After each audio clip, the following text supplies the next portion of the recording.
Rakshasa. Of all the demons in Hindu mythology, the Rakshasa might be the most dangerous precisely because you might not see it coming. These are shape-shifting predators, capable of wearing any face they choose. A beautiful stranger on the road, a wandering holy man, even a grieving widow. And beneath that borrowed skin sits something with fangs, claws, and an appetite for human flesh. According to the Ramayana and the Mahabharata, two of the oldest and most important texts in Hindu tradition, Rakshasas are immensely powerful beings, some standing enormous in their true form, with dark or blood-red skin, wild hair, and eyes that burn like coals. Their most famous representative is Ravana, the 10-headed, 20-armed demon king who was powerful enough to abduct Sita, the wife of the god Rama, and drag the entire celestial order into war. The Rakshasas aren't just physical threats either.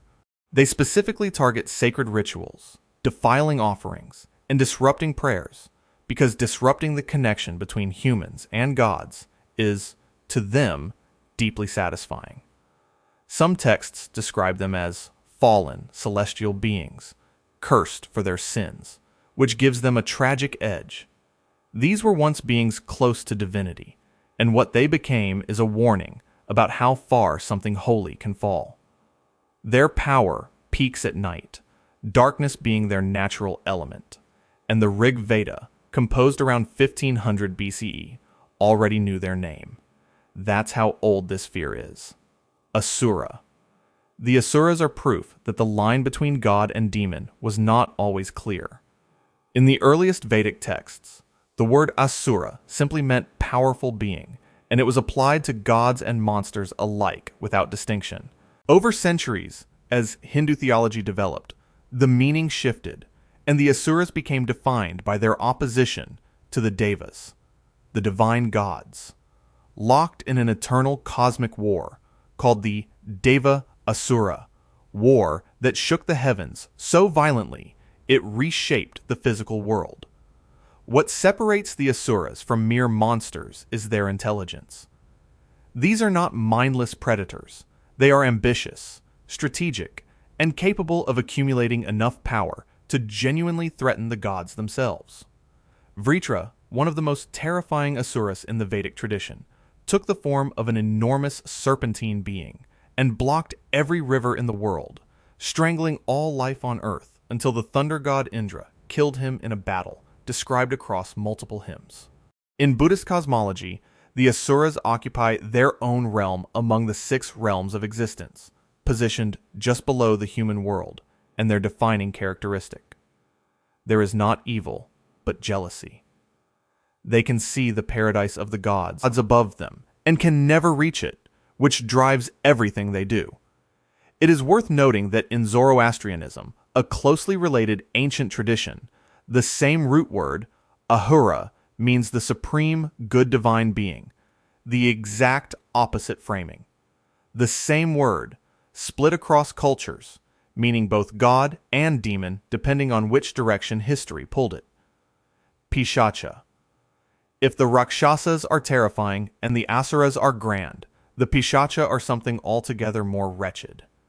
These are the lowest class of demon in Hindu tradition, and their domain is grief and rot, cremation grounds, battlefields soaked in blood, anywhere that death has settled deep into the soil.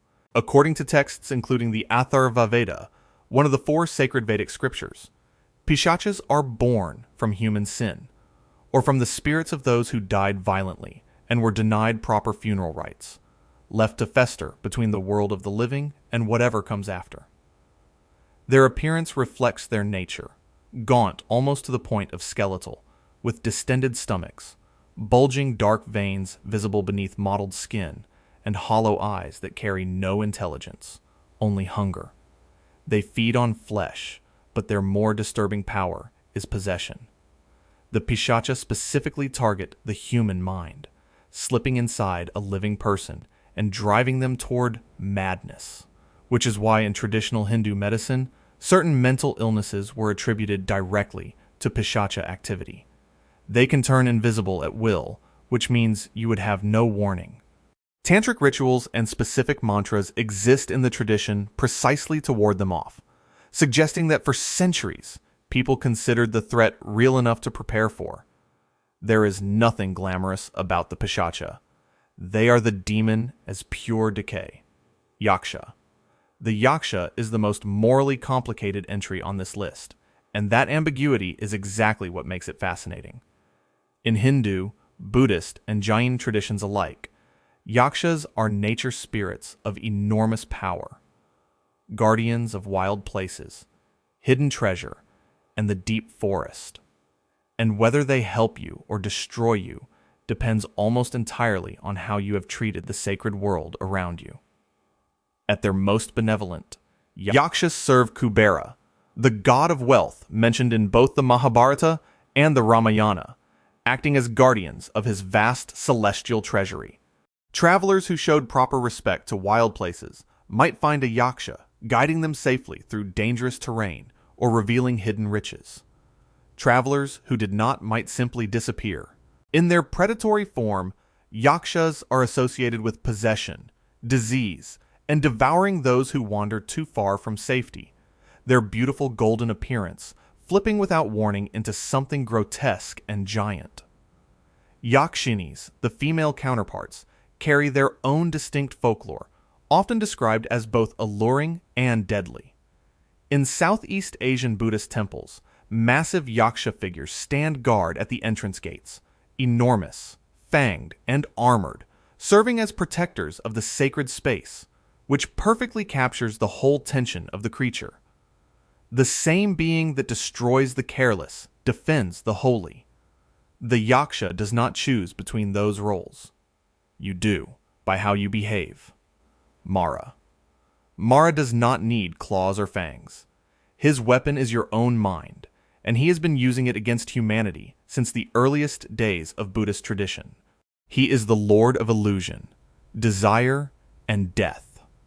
The closest figure in Buddhism to what other traditions might call the devil, and his entire purpose is to prevent any living being from escaping the cycle of suffering and achieving enlightenment. His name in Sanskrit means destroyer, or simply death. The most famous confrontation in Buddhist scripture is the night of the Buddha's enlightenment, when Mara launched a full assault to stop it from happening. First he sent his 3 daughters, Tanha, Raga, and Arati, representing craving, passion, and aversion, to seduce the meditating Siddhartha. When that failed, he sent armies of demons armed with storms of fire, darkness, and weaponized fear. The Buddha did not move. According to tradition, he simply touched the earth as his witness, and Mara's army was dissolved.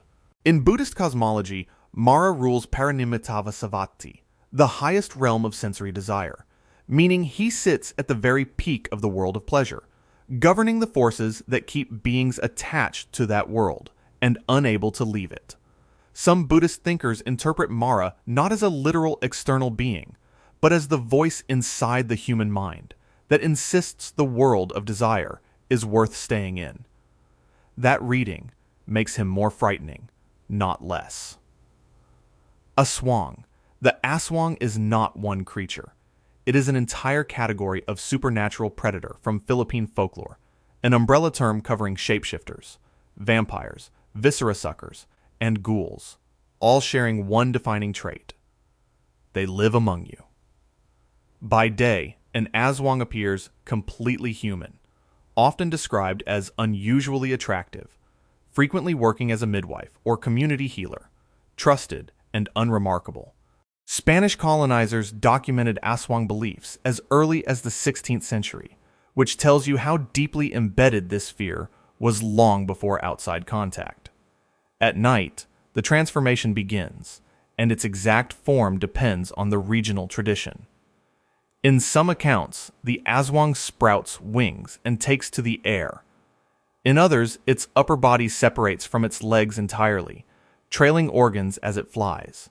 This specific variant is known as the Manananggal, though scholars debate whether it should be classified as a distinct creature or an Aswang subtype. The Aswang's preferred targets are pregnant women and young children. According to tradition, It uses a long proboscis-like tongue to reach through floorboards and draw blood, and in some versions it can replace a victim with a carved banana trunk that mimics their appearance well enough to fool a household for days. Garlic, salt, and vinegar are said to repel it. The terror of the Aswang is not in its power. It is in the fact that you are supposed to already know one, Dokkaebi. Most demons on this list were born from sin, divine punishment, or cosmic catastrophe. The Dokkaebi of Korean folklore came from a discarded broom, or a worn-out sandal, or a blood-stained club left in the corner of a barn for too many years. According to Korean tradition, any ordinary object that absorbs enough human energy over a long enough time can wake up and become a Dokkaebi, a goblin spirit that is impulsive, hedonistic, and deeply, unavoidably interested in people. Physically, they are distinctive, short and powerfully built, wild-haired, with a single horn and bulging eyes, almost always carrying a gnarled club called a gong-i bangmangi, according to traditional descriptions, which reportedly has the power to summon or produce whatever its owner desires. They appear extensively in Joseon-era texts and remain fixtures of modern Korean popular culture. But do not mistake the playfulness for safety.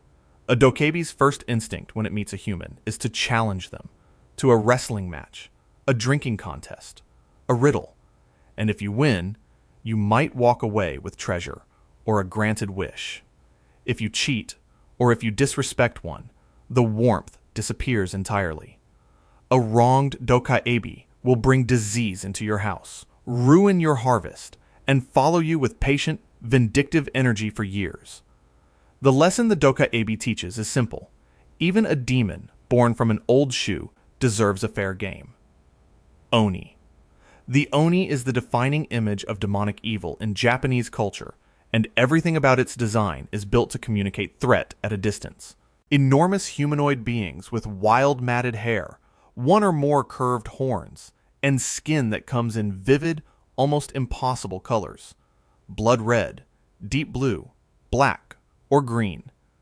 Each shade according to various traditional sources associated with a different spiritual quality or category of sin. They carry a kanabo, a spiked iron club heavy enough to flatten a man, and in Buddhist cosmology, they serve as the enforcers of the underworld, punishing sinners under the direct command of Enma-dayo, the king of the dead. On Earth, Oni are associated with plague, disaster, and the violence of harsh winters. The Setsuban festival, celebrated every February 3rd in Japan, exists specifically because of them. Families throw roasted soybeans out their doors while chanting Oni wa Soto, Fuku wa Uchi, demons out, fortune in, a ritual old enough that its exact origin is difficult to date. The No theater tradition preserves specific Oni mask designs still used in performances today. The most famous Oni in legend is Shuten Doji, a towering Oni lord said to have terrorized the ancient capital during the Heian period, leading a band of demons from a mountain stronghold before being defeated by the warrior Minamoto no Yorimitsu. What makes the Oni uniquely unsettling beyond its size and violence is one persistent thread in the folklore. Some Oni were once human. Overwhelming grief, rage, or jealousy, left to consume a person long enough, could transform them into one. The horns and the red skin are not something alien. They are what hatred looks like when it finishes the job. If you want to see more, click the video on screen now.